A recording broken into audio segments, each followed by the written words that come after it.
Home minister Amit Shah ji ने स्पष्ट कहा है कि जो भी समस्या का समाधान होगा वो संवैधानिक समाधान होगा। পশ্চিমবঙ্গ সফরের শেষ দিনে পাহাড়ের সমস্যার স্থায়ী সমাধানের লক্ষ্যে শিলিগুড়িতে ত্রিপাক্ষিক বৈঠক করলেন কেন্দ্রীয় স্বরাষ্ট্রমন্ত্রী অমিত শাহ। বৈঠকে মুখ্যমন্ত্রী, রাজ্যের স্বরাষ্ট্র ও পার্বত্য বিষয়ক মন্ত্রী শুভেন্দু অধিকারী সহ ছিলেন কেন্দ্র ও রাজ্যের স্বরাষ্ট্র সচিব, ছিলেন রাজ্যের মুখ্য সচিবও। রাজনীতির স্থায়ী রাজনৈতিক সমাধান করার জন্য সফরের তৃতীয় দিনে বা শেষ দিনে বৈঠক করলেন কেন্দ্রীয় স্বরাষ্ট্রমন্ত্রী অমিত শাহ।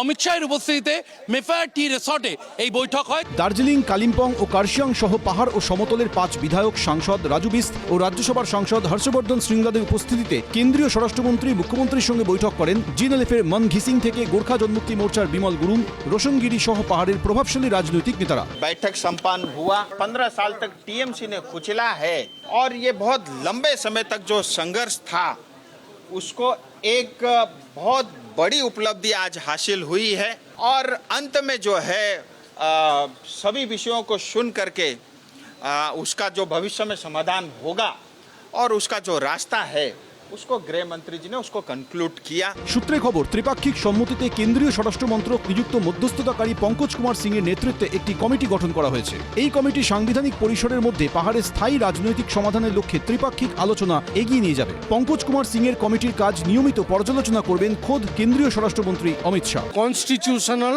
समाधान होगा तो हम कॉन्स्टिट्यूशनल समाधान के पक्ष में पहाड़ तराई और डुअर्स के लिए श्री पंकज सिंह इंटरलोक्यूटर के नेतृत्व में एक कमेटी बनेगा जो अगला प्रपोजल गवर्नमेंट ऑफ इंडिया को सबमिट करेगा। Thank you. Home Minister has given a very attentive hearing to us. The committee would draft the resolution, the proposals.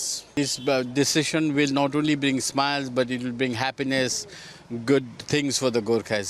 বিধানসভা ভোটের আগেই পঙ্কজ কুমার সিংকে মধ্যস্থতাকারী হিসেবে নিয়োগ করেছিল কেন্দ্রীয় স্বরাষ্ট্র মন্ত্রক, কিন্তু তৎকালীন মুখ্যমন্ত্রী মমতা বন্দ্যোপাধ্যায় পঙ্কজ কুমার সিংকে মধ্যস্থতাকারী হিসেবে মেনে নিতে রাজি হননি। তাই ত্রিপাক্ষিক কোনো আলোচনার উদ্যোগও নেওয়া সম্ভব হয়নি। রাজনৈতিক মহলের মতে এই প্রথম তিন পক্ষই রাজনৈতিকভাবে এক শিবিরে থাকায় সুষ্ঠু আলোচনা সম্ভব হলো। শিবাশিস মৌলিক, এবিপি আনন্দ। এনসিপিআই এর কি নাম বদল হচ্ছে? সামনে জুড়ছে বহুজন সমাজ।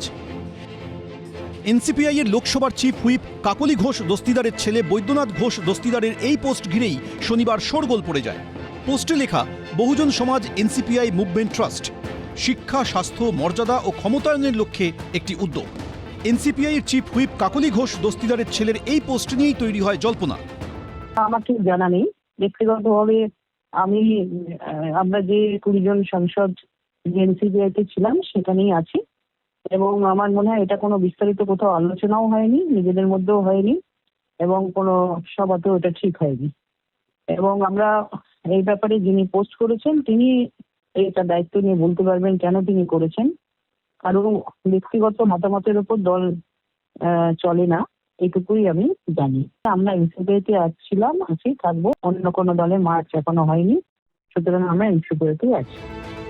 পশ্চিমবঙ্গে তৃণমূলের ভরাডুবির পর মমতা বন্দ্যোপাধ্যায়ের বিরুদ্ধে বিদ্রোহ ঘোষণা করেন তৃণমূলের 20 জন লোকসভার সাংসদ। এনসিপিআই বলে একটি দলের সঙ্গে মিশে যান তারা। এই দল সরাসরি বিজেপি নেতৃত্বাধীন এনডিএকে সমর্থন করে। তারই মধ্যে বহুজন সমাজ এনসিপিআই মুভমেন্ট ট্রাস্টের হেডিং দেওয়া কাকলি ঘোষ দস্তিদারের ছেলের এই পোস্ট ঘিরে গুঞ্জন তৈরি হয়। এই 20 জনের সাংসদের যা কীর্তিকলাপ, শীতকালে সাধারণত সার্কাস আসে। জিতেছেন তো তৃণমূল থেকে, মমতাদির ছবি। দিদি জিতলে তো ঘুরঘুর ঘুরঘুর ঘুরঘুর ঘুরঘুর পাশে। দিল্লিতে বাড়ি বাড়ি ঘুরছেন বিজেপি নেতাদের, বৈঠক করছেন বিজেপির সঙ্গে, মুখে বলছেন এনসিপিআইতে গেছি, আবার আজকে বলছেন বহুজন এনসিপিআই। তো ওনারা আছেনটা কোথায়? স্বতন্ত্র রাজনৈতিক দল, তারা আমাদের সাথে এনডিএতে আছেন। স্বাভাবিকভাবে একটি স্বতন্ত্র রাজনৈতিক দল তাদের নামের সামনে কি লাগাবে না পেছনে লাগাবে, মেকআপ করাবে না লিপস্টিক লাগাবে, সেটা তাদের ব্যাপার, আমাদের কোনো অসুবিধা নেই। শোরগোলের মুখে ছেলের করা পোস্টের ব্যাখ্যা দিয়েছেন কাকলি ঘোষ দস্তিদার।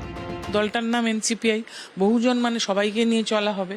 আলাদা দল কোত্থেকে হবে? ক্যাপিটালে 4টে শব্দ লেখা আছে তো, তাহলে এটার নামটাই হচ্ছে এনসিপিআই। আমাদেরকে বোঝাতে গিয়ে যে কাদের কাদের জন্য উন্নয়ন করা হবে, কাদের কাদের জন্য কাজ করা হবে, ওই শব্দটা বসানো হয়েছে। এটার মধ্যে কোনো বিভ্রান্তি নেই। একটা মুভমেন্ট, মানে এটাকে বলা যায় একটা সমাজতান্ত্রিক একটা ব্যবস্থা, যেখানে সকলকে নিয়ে কাজ করা হবে, সকলের জন্য কাজ করা হবে। পরে দেখা যায় বেশ কিছু পোস্ট সোশ্যাল মিডিয়া থেকে সরিয়ে দিয়েছেন কাকলি ঘোষ দস্তিদারের ছেলে বৈদ্যনাথ ঘোষ দস্তিদার। সেই সঙ্গে তিনি লেখেন, সকলের অবগতির জন্য জানানো হচ্ছে, nationalist citizens party of India সংক্রান্ত যেসব প্রস্তাব ও সাংগঠনিক কাঠামো বর্তমানে প্রচার করা হচ্ছে, সেগুলো এখনও কেবল ধারণা ও প্রস্তাবনার পর্যায়ে রয়েছে। এই ধরনের সমস্ত প্রস্তাব দলের উপযুক্ত কর্তৃপক্ষের দ্বারা বিবেচনা এবং আনুষ্ঠানিকভাবে অনুমোদিত হওয়ার পরেই আনুষ্ঠানিক রূপ পাবে। কৃষ্ণেন্দু অধিকারী, অনির্বাণ বিশ্বাস, ঐশী মুখোপাধ্যায় রিপোর্ট, এবিপি আনন্দ। এবিপি আনন্দ, এগিয়ে থাকে, এগিয়ে রাখে।